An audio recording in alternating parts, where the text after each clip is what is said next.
ये देखिए कि 1980 से आज तक हमारा ग्रोथ रेट बांग्लादेश से भी कम है, श्रीलंका भी से कम है। और आज तो सूरत हाल ये है कि बांग्लादेश हमसे दुगना फीकस आमदनी है, उसके रिजर्व 43 अरब डॉलर है, ना मसी पैक है, ना कुछ है।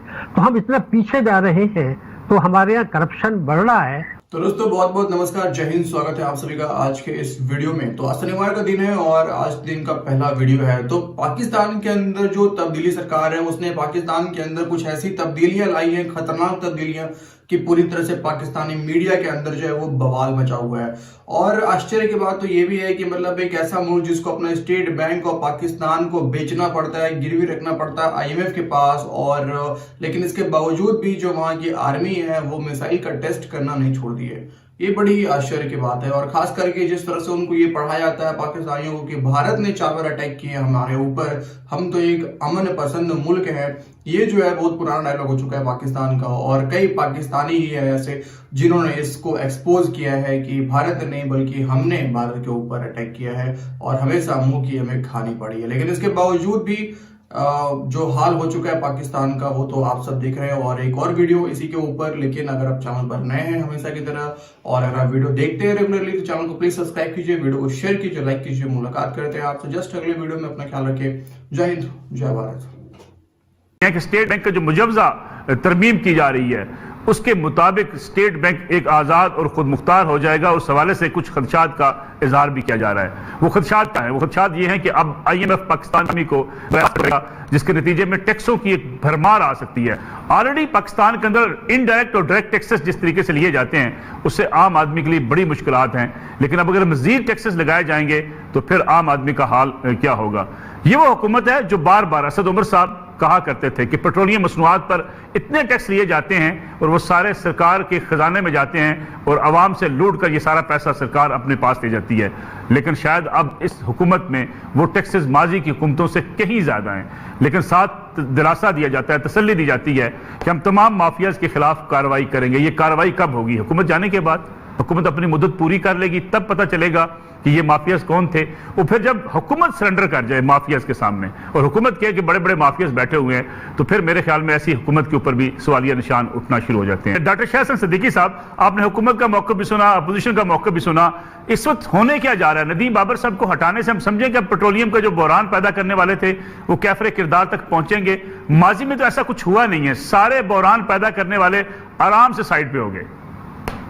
देखिए, इस वक्त जो हमारी हुकूमत है या जो माजी में भी थी, मसला ये है कि जो ताकतवर तबके हैं, जिनको आप अशराफिया कह लें, जिनको आप माफिया कह लें, आप उनको नाराज करके हुकूमत में नहीं रह सकते। जब इलेक्टेबल्स आप लेंगे, इलेक्टेबल्स वो मुख्तलिफ पार्टियों से आ जाते हैं, जो जैसे PTI है, जो उनके नजरियात से इत्तफाक नहीं रखते, वो हुकूमत में भी आ गए, पार्लियामेंट में भी आ गए। अब अगर उनको खिलाफ आप एक्शन लेते हैं तो फिर हुकूमत जो है वो मेरे ख्याल से इख्तिदार में नहीं रह सकती। तो जब तक ये अशराफिया का गठजोड़ जो है ये तोड़ा नहीं जाएगा और ये चीज यकीनी नहीं बनाएगा, जो इंतखाबी वायदे हैं, अगर उस पर कोई हुकूमत अमल करने के बजाय उससे डेविएट करती है तो उसको हुक्मरानी का हक छोड़ना पड़ेगा। अगर ये चीज नहीं होती तो आप ये देखिए कि 1980 से आज तक हमारा ग्रोथ रेट बांग्लादेश से भी कम है, श्रीलंका भी से कम है। और आज तो सूरत हाल ये है कि बांग्लादेश हमसे दुगना फीकस आमदनी है, उसके रिजर्व 43 अरब डॉलर है, ना मसी पैक है, ना कुछ है। तो हम इतना पीछे जा रहे हैं, तो हमारे यहाँ करप्शन बढ़ रहा है। और मैं आपको बता दूं, ट्रांसपेरेंसी इंटरनेशनल ने अभी क्या लिखा है। ट्रांसपेरेंसी इंटरनेशनल ये कहता है कि वबा के दौरान भी, ये एक अलमिया है कि पेंडेमिक है, वबा के दौरान भी जिनके पास इख्तिदार है और जिनके पास खजाने की कुंजी है, उन्होंने अपने मुफाद में फैसला किया, ना कि वबा के मुतासरीन के। और सियासत में पैसा चल रहा है, तो फिर सूरत हाल क्या होगी? मेरे ख्याल से ये बहुत परेशानी की बात है। और अगर ये करप्शन करके हम करते रहते हैं, बांग्लादेश में करप्शन हमसे ज्यादा है लेकिन वो बहुत आगे निकल गया, तो हमें वजूहात को दूर करना पड़ेगा, गठजोड़ को तोड़ना पड़ेगा। पाकिस्तानी अशराफिया और IMF और इस्तेमारी ताकों के अशराफिया और हुकूमत और हमारे इदारे, स्टेट बैंक, FBR, ये गठजोड़ को अगर नहीं तोड़ते तो फिर बड़ा मुश्किल हो जाएगा। बुखारी साहब ये बताइएगा कि आपकी हुकूमत पे बड़ा एतराज किया करते थे पाकिस्तान तहरीक इंसाफ वाले कि आपने डॉलर की कीमत को कंट्रोल किए रखा, मैशत को नुकसान पहुंचाया, स्टेट बैंक में मुदाखलत थी, नोट छाप लिए जाते थे, कर्जे लिए जाते थे स्टेट बैंक से, जिसकी वजह से मुल्की मैशत को नुकसान पहुंचा। अब जो तरमीम होने जा रही है उसके नतीजे में स्टेट बैंक ऑफ पाकिस्तान खुद मुख्तार होगा, ना वो कर्जे हुकूमत को देगा, ना इस हवाले से नोट छाप के हुकूमत को देगा, और ना ही डॉलर की कीमत को मसनूई तरीके से रोकने की कोशिश की जाएगी। कि आपको याद है कि यही वो वजीर आजम है जो एक कुदरती आफत या एक्सीडेंट के ऊपर भी तलब कर लिया करते थे और कहा करते थे ओए फलाना दे दो। अब क्या क्या नहीं हुआ इस मुल्क में, और इस वक्त पाकिस्तान जनूबी एशिया का वो है जिसके अंदर सबसे ज्यादा महंगाई है। महंगाई जो है, फूड इन्फ्लेशन 15 के करीब है। आम आदमी की जो अशियाए खुर्दनोश है उसका डॉलर से क्या ताल्लुक है, मुझे ये सवाल बताइए। दूध की कीमत का डॉलर से क्या ताल्लुक, सब्जी का डॉलर से क्या ताल्लुक है। ये तमाम जो इस मुल्क में पैदा होती थी आम आदमी की पहुंच से दूर क्यों हो गई। गंदम बाहर भिजवाया करते थे मलिक साहब, आज हमें बाहर ब्राउन गंदम जो यूक्रेन में लाई जाती है, आज हमें वो ये हुकूमत खिला रही है। और उसके बाद भी इनके भाषण आप सुन लें। अब जो इसहाक डार साहब की अभी आपने एक दो जो हमारी बातें की, चीनी की रिपोर्ट के ऊपर कि मेरे भाई साहब एक कोई चीज है पीटीआई के अंदर जिनके अंदर अभी थोड़ा सा जमीर जिंदा है और वो आम आदमी की बात करते हैं। चीनी की जो जहां तक बात है, वजीर खजाना, पंजाब का वजीर खजाना जो है वो चीनी कार्टेल का हिस्सा है, जिसने खुद बैठकर चीनी बाहर भिजवाने के लिए सब्सिडी दी और उनकी अपनी फैक्ट्रीज को वो सब्सिडी मिली।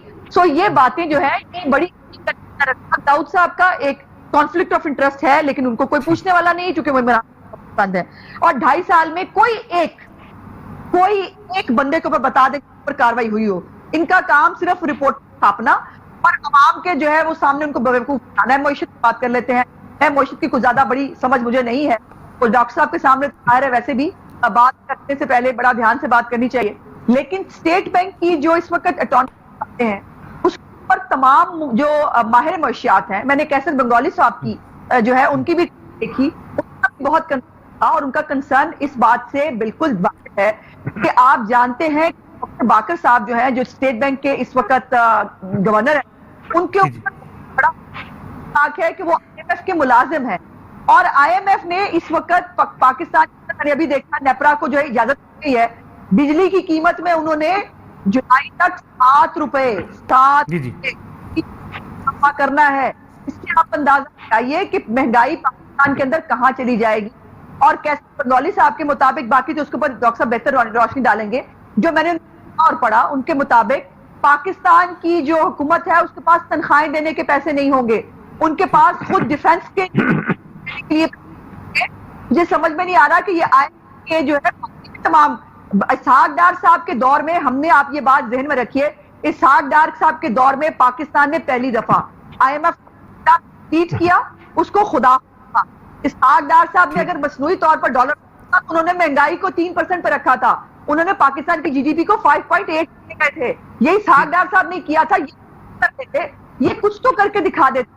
अफसोस की बात यह है कि जो IMF कहे जा रही है हो, वो हमारे जो है वो उनको बेचने की बात हो, और वो जो बात कह रहे हैं इस वक्त मैंने अभी देखा है पता नहीं कितने खरब रुपए के पाकिस्तान की हिस्ट्री में सबसे ज्यादा नोट छाप दिए गए हैं। नसरुल्लाह मलिक साहब क्या बात कर रहे हैं। बिल्कुल हम कहते हैं 2.5 साल समझ ही नहीं आई, मईशत के साथ तो समझ नहीं आई, लेकिन पाकिस्तान की आवाम को समझ में आ रही है हमारे साथ जो हो रहा है। ठीक है आफ्ताब जहांगीर साहब, अगर स्टेट बैंक ऑफ पाकिस्तान अगर इस तरीके से खुद मुख्तार इदारा बना दिया जाता है तो फिर उससे जो खदशे का इजहार किया जा रहा है खासतौर पे क्या IMF बराह रास्त कंट्रोल करेगा हमारी मैशत को। डॉक्टर इशफाक हसन बार बार ये बात कह चुके कि मैंने वज़ीर-ए-आज़म को बताया था कि किस तरीके से स्टेट बैंक के अंदर एक सर्विंग IMF के बंदे को ला के बैठा दिया गया है और उससे मुल्की मैशत को कैसे नुकसान